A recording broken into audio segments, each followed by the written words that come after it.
ನಮಸ್ಕಾರ.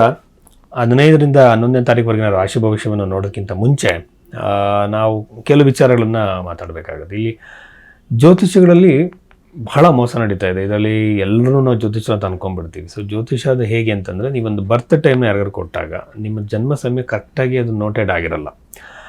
ಅವ್ರು ಏನು ಮಾಡಬೇಕು ಅಂತಂದರೆ, ನಿಮ್ಮ ಜೀವನದಲ್ಲಿ ನಡೆದಿರೋ ಘಟನೆಗಳನ್ನ ಮ್ಯಾಚ್ ಮಾಡಿ ನಿಮ್ಮ ಲಗ್ನ ಯಾವುದು ಅಂತ ಡಿಗ್ರಿ ವೈಸ್ ಕಂಡುಹಿಡಿಬೇಕು. ಇದಕ್ಕೆ BTR ಅಂತಾರೆ, ಬರ್ತ್ ರೆಕ್ಟಿಫಿಕೇಷನ್ ಅಂತ ಹೇಳ್ತಾರೆ. ಇದನ್ನು ಮಾಡೇ ಆದಮೇಲೆ ನಂತರದಲ್ಲಿ ನಿಮ್ಮ ಭವಿಷ್ಯ ನಿರೂಪಣೆ ಮಾಡಬೇಕಾದ್ರೆ ನಿಮಗೆ ಅನ್ವಯವಾಗಿರೋ ದಶೆಯನ್ನು ಅಪ್ಲೈ ಮಾಡಬೇಕು. ಎಲ್ಲರಿಗೂ ವಿಂಶೋತ್ತರ ದಶೆ ಅಪ್ಲಿಕೇಬಲ್ ಆಗಲ್ಲ. ಕಂಡೀಷನಲ್ ದಶೆಗಳಿದೆ. ಅದರಲ್ಲಿ ಮಾಂಡುಕ ದಶೆ ಇದೆ, ಚರ ದಶೆ ಇದೆ, ದ್ವಿಸಪ್ತಿ ಸಮದಶೆ ಅಂತ ಹೇಳ್ತಾರೆ, ಮಲ್ಟಿಪಲ್ ದಶೆಗಳಿದ್ದಾವೆ. ಅದಾದಮೇಲೆ ಪರಿಹಾರ ಹೇಳುವಾಗ ಜೆಮ್ ಸ್ಟೋನ್ಸು, ನ್ಯೂಮರಾಲಜಿ, ವಾಸ್ತು ಪರಿಹಾರಗಳನ್ನ ಆ ಥರ ಹೇಳೋದಲ್ಲ. ಅದ್ಯಾವುದು ಕೂಡ ಬೃಹತ್ ಪರಾಶರ ಹೋರಾಶಾಸ್ತ್ರದಲ್ಲಿ ಏನೋ ಮ್ಯಾಗ್ನಮ್ ಓಪಸ್ ಅಂತ ಏನು ಕರಿತೀವಿ ಪುಸ್ತಕವನ್ನು, ಬೃಹತ್ ಪರಾಶರ ಹೋರಾಶಾಸ್ತ್ರವನ್ನು, ಅದರ ಪ್ರಕಾರವಾಗಿರುವಂಥ ಪರಿಹಾರಗಳೇನು, ಮಂತ್ರ ಜಪಗಳು, ದಾನಗಳು, ಗಿಡಗಳನ್ನು ನೆಡ್ಬೋದು. ಇದನ್ನೇ ಹೇಳಬೇಕಾಗತ್ತೆ. ಇದನ್ನು ಯಾರು ಬೇಕಾದರೂ ಮಾಡ್ಬೋದು. ಇದನ್ನು ಬಿಟ್ಟು ನಾವು ಹೊರಗಡೆ ಏನೋ ಹೇಳ್ತಿದ್ದಾರೆ ಅಂತಂದರೆ, ನಿಮಗೆ ಕಾಳಸರ್ಪ ದೋಷ ಇದೆ ಅಂತ ಹೇಳ್ತಾರೆ. ಕಾಳಸರ್ಪ ದೋಷ ಯಾವ ಒಂದು ಜ್ಯೋತಿಷ ಗ್ರಂಥದಲ್ಲೂ ಇಲ್ಲ.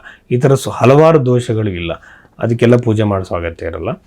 ಇನ್ನೊಂದು ಮುಖ್ಯವಾಗಿರೋ ಪರಿಹಾರ ಅಂತಂದರೆ, ನಿಮ್ಮ ಕರ್ಮವನ್ನು ಒಪ್ಕೊಳ್ಳುವಂಥದ್ದು. ಯಾವುದನ್ನು ಚೇಂಜ್ ಮಾಡೋಕ್ಕಾಗೋದಿಲ್ವೋ ಅದನ್ನು ಒಪ್ಕೊಳ್ಳುವಂಥದ್ದು. ಇದನ್ನು ಫಸ್ಟ್ ನೀವು ಗಮನಿಸಬೇಕು. ಕ್ರಿಯಾಮಾನ, ಪ್ರಾರಬ್ಧ, ಸಂಚಿತ ಕರ್ಮಗಳಲ್ಲಿ ಎಲ್ಲದನ್ನು ಬದಲಾವಣೆ ಮಾಡೋಕ್ಕಾಗಲ್ಲ. ಕ್ರಿಯಾಮಾನ ಕರ್ಮದಲ್ಲಿ ಇರುವಂಥದ್ದನ್ನು ಮಾತ್ರ ಸ್ವಲ್ಪ ಚೇಂಜಸ್ನ ಮಾಡ್ಕೋಬೋದು. ಅದು ಕೂಡ ಒಳ್ಳೆಯ ನಡತೆಯಿಂದ, ವ್ಯಕ್ತಿತ್ವದಲ್ಲಿ ಬದಲಾವಣೆಯಿಂದ. ನೀವು ಸಾತ್ವಿಕ ದಾರಿಯಲ್ಲಿ, ನ್ಯಾಯವಾಗಿರೋ ದಾರಿಯಲ್ಲಿ ಇದ್ದಾಗ ಮಾತ್ರ ನಿಮಗೆ ಪೂಜೆಗಳು ಪರಿಹಾರವನ್ನು ಸಿಗತ್ತೆ ಹೊರತು ಅನ್ಯಾಯ ದಾರಿಯಲ್ಲಿ ಇದ್ಕೊಂಡು ಯಾವುದೋ ಪೂಜೆ ಮಾಡಿದ್ರೆ ಖಂಡಿತ ಅನುಕೂಲ ಆಗಲ್ಲ.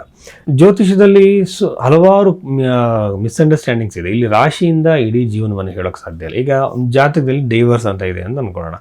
ನಿಂಗೆ ಡೈವರ್ಸ್ ಆಗುತ್ತೆ ಅಂತಾರೆ. ಯಾವಾಗ ಆಗುತ್ತೆ? ಮನೆ ಕಟ್ತೀರಾ ಅಂತ ಇರುತ್ತೆ. ನೀವು ಮನೆ ಕಟ್ಟ ಯೋಗ ಇದೆಯಪ್ಪ ಅಂದರೆ ಯಾವಾಗ ಆಗುತ್ತೆ? ಇದು ನಾವು ಟೈಮ್ ಸಮೇತವಾಗಿ ಈ ಟೈಮ್ ಪೀರಿಯಡಲ್ಲಿ ಆಗುತ್ತೆ ಅಂತೇಳಿ ಕ್ಯಾಲ್ಕುಲೇಷನ್ ಮಾಡಿ ಹೇಳಬೇಕು. ಇದಕ್ಕೆ ನಾವು ಅಷ್ಟಕ ವರ್ಗವನ್ನು ಎಲ್ಲದನ್ನು ಕೂಡ ಅಪ್ಲೈ ಮಾಡಬೇಕಾಗುತ್ತೆ. ಅದಕ್ಕೆ ಅವ್ರ ಬರ್ತ್ ಟೈಮ್ ಸರಿ ಇರಬೇಕು. ಇವೆಲ್ಲ ಮಾಡೋದಕ್ಕೆ ಒಬ್ಬ ಜ್ಯೋತಿಷಿಗೆ ನೀವು ಅದರಾಗಿರೋ ಚಾರ್ಜಸ್ ಕೊಡಬೇಕು, ಅದರಾಗಿರೋ ಟೈಮ್ ಕೊಡಬೇಕು.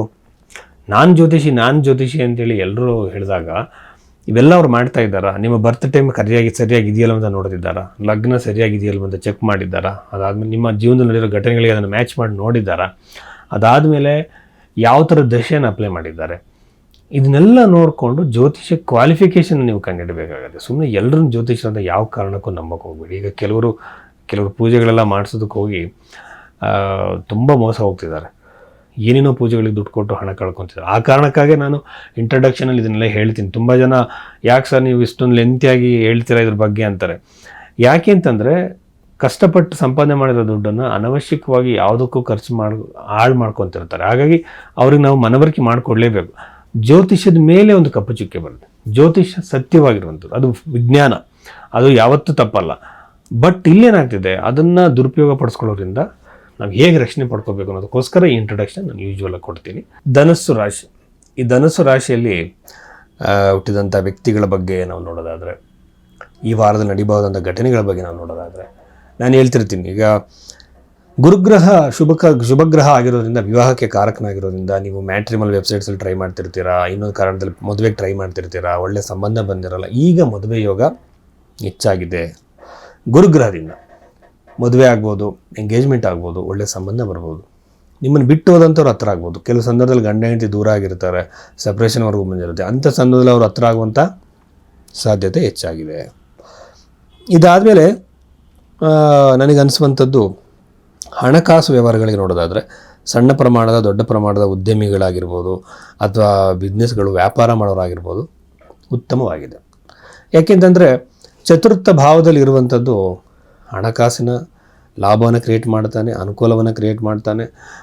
JS ಬಾಸಿನವರ ಒಂದು ಡಿಸ್ಪಾಸಿಟರ್ ಥಿಯರಿ ಅಂತಾರೆ, ಅದನ್ನು ನಾನು ನೋಡಿದಾಗ ಇಲ್ಲಿ ಒಂದು ಗ್ರಹ ಇರುವಂತಹ ರಾಶ್ಯಾಧಿಪತಿಯನ್ನು ನಾವು ನೋಡಬೇಕಾಗತ್ತೆ. ಆ ಬಗೆಯಲ್ಲಿ ನೋಡಿದಾಗ ಗುರುಗ್ರಹದ ಪ್ಲೇಸ್ಮೆಂಟು ಚೆನ್ನಾಗಿರೋದ್ರಿಂದ ಲಾಭ ಉಂಟಾಗತ್ತೆ, ಕ್ರಿಯೇಟ್ ಆಗುತ್ತೆ, ದೊಡ್ಡ ಮಟ್ಟದ ಹ್ಯೂಜ್ ಪ್ರಾಫಿಟ್ ಕ್ರಿಯೇಟ್ ಆಗುತ್ತೆ ಬಿಸ್ನೆಸ್ಗಳಲ್ಲಿ.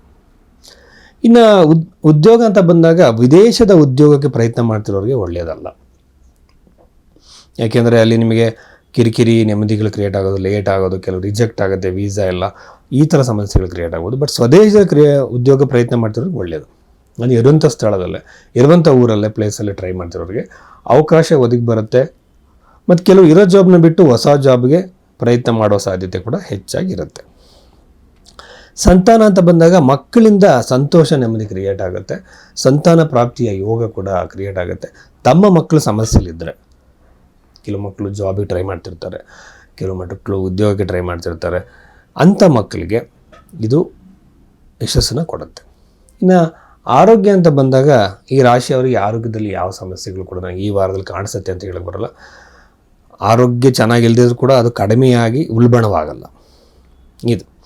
ಇನ್ನು ಧಾರ್ಮಿಕ ಕಾರ್ಯಗಳ ಸ್ಥಳಗಳಿಗೆ ನೀವು ಭೇಟಿ ಕೊಡುವಂಥ ಸಾಧ್ಯತೆ ಇದೆ, ನೆಮ್ಮದಿ ಇದೆ, ಅದೇನು ಪ್ರಾಬ್ಲಮ್ಸ್ ಇಲ್ಲ. ಚತುರ್ಥಾಧಿಪತಿಯನ್ನು ನೋಡಿದಾಗ 100% ಗೃಹ ನಿರ್ಮಾಣಕ್ಕೆ, ಮನೆ ನಿರ್ಮಾಣಕ್ಕೆ ಕೈ ಹಾಕ್ತಿರೋಂಥವ್ರಿಗೆ, ಪ್ರಾಪರ್ಟಿ ತೊಗೊಳ್ಳೋದಕ್ಕೆ ಪ್ರಯತ್ನ ಮಾಡ್ತಿರೋರಿಗೆ, ತೋಟಗಳನ್ನು, ಲ್ಯಾಂಡ್ಗಳನ್ನು ತೊಗೊಳ್ಳೋ ಪ್ರಯತ್ನ ಮಾಡ್ತಿರೋರಿಗೆ ಉತ್ತಮವಾಗಿರುವಂಥ ಸಮಯ ಇದು. ಖಂಡಿತವಾಗಲೂ ಇದು ನಿಮಗೆ ಅದ್ಭುತಗಳನ್ನು ಕ್ರಿಯೇಟ್ ಮಾಡುತ್ತೆ.